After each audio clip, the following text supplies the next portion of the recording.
आप सभी का हमारे YouTube चैनल आर के स्टडी पॉइंट 99 में स्वागत है।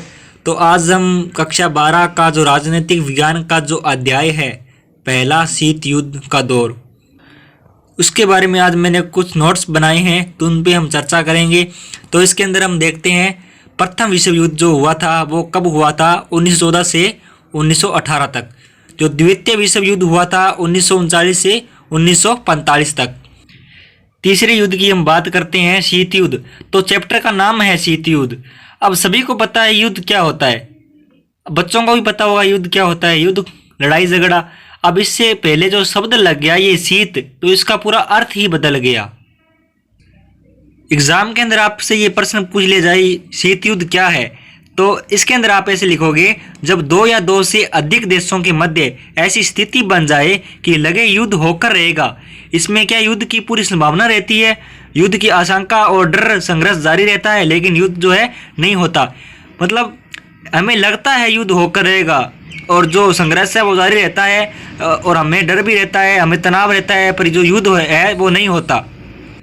अब बात आती है कि शीत युद्ध का जो दौर था ये किसके मध्य चला था, किसके बीच चला था। तो ऐसा अमेरिका तथा सोवियत संघ के बीच हुआ शीत युद्ध। ये जो हुआ था ये कब हुआ था, ये जो दौर चला था ये कब चला था, 1945 से 1995 से 90 तक चला था। ठीक है। इसके बाद अब शीत युद्ध में विचारधाराओं की लड़ाई।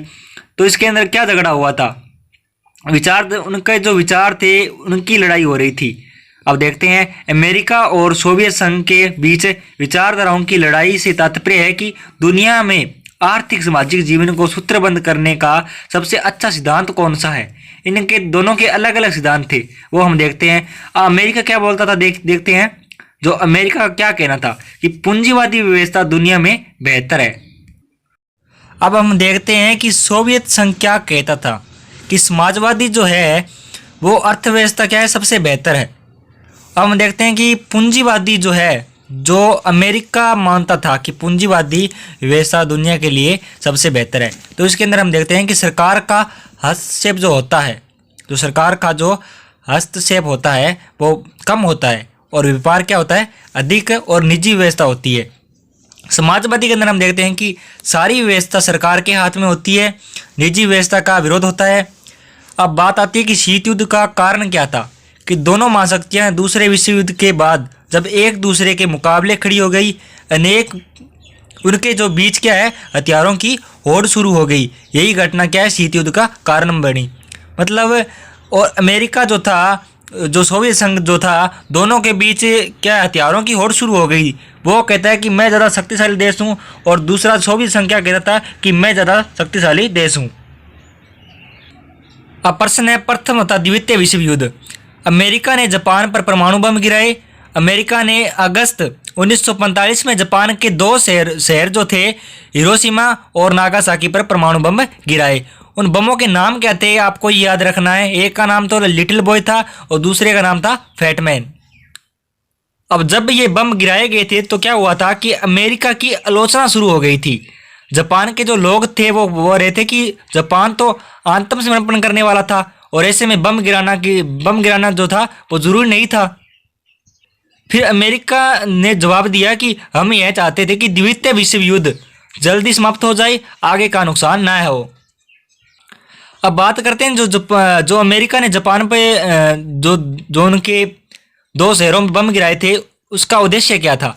अमेरिका सोवियत संघ को यह दिखाना चाहता था कि वह ही ज़्यादा क्या है, महाशक्तिशाली देश है। अब प्रश्न जो है वो क्यूबा मिसाइल संकट। अब आपको ये पूछा जाए कि क्यूबा मिसाइल संकट क्या है। तो क्यूबा जो है एक छोटा सा द्वीपीय देश है जो कि अमेरिका की तरफ से लगा है। यह नज़दीक तो अमेरिका के है, पर क्यूबा का जुड़ाव किससे है, सोवियत संघ से। तो क्यूबा का जो जुड़ाव था वो सोवियत संघ के साथ था। क्यूबा को कूटनीतिय वित्तीय सहायता देता था। सोवियत संघ के नेता निकिता क्रुश्चेव ने यह तय किया कि क्यूबा को रूस के सैनिक अड्डे के रूप में बदल दे, और उन्होंने 1962 में ऐसा कर दिया। अब अमेरिका हथियारों की तैनाती के बाद निशाने पर आ चुका था और सोवियत संघ लगभग 2 गुने से ज़्यादा क्या है ठिकाने पर नुकसान पहुंचा सकता था। अमेरिका को इसकी खबर 3 हफ्ते के बाद लगी। जॉन एफ कैनेडी जो कि नेता थे अमेरिका के, ऐसा करने से डर रहे थे जिससे दोनों के बीच युद्ध शुरू हो। क्यूबा मिसाइल संकट को शीत युद्ध का चरम बिंदु भी कहा जाता है। ये बहुत ही महत्वपूर्ण टॉपिक है, इसको अच्छी तरीके से आप याद कर लेना। अब हम प्रश्न देखते हैं कि महाशक्ति क्यों छोटे छोटे देशों को अपने में शामिल करती थी। मतलब क्या कारण था कि जो छोटे देश जो थे उनको अपने अंदर शामिल कर रही थी और इतनी शक्तिशाली होने के बावजूद भी छोटे छोटे देशों को शामिल कर रही थी। तो महत्वपूर्ण संसाधन, तेल, खनिज, पेट्रोलियम और भू क्षेत्र, सेना का संचालन कर सके, सैनिक ठिकाने, जासूसी कर सके, आर्थिक मदद, छोटे छोटे देश, सैन्य खर्चे के वहन। अगला प्रश्न है दो ध्रुवीयता का आरंभ।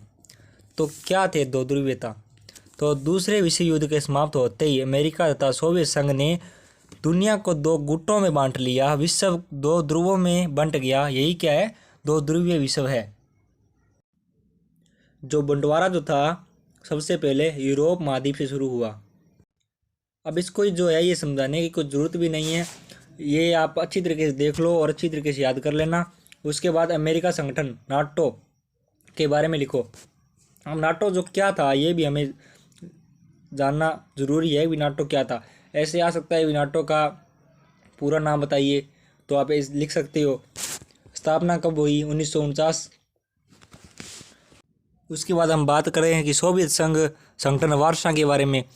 तो जब अमेरिका ने संगठन अपना नाटो बना लिया तो सोवियत संघ कम थोड़ी था उससे, उसने भी अपना संगठन बना लिया वार्सा जो संधि बनाई थी। यह संगठन सोवियत संघ ने बनाया था 1955 में।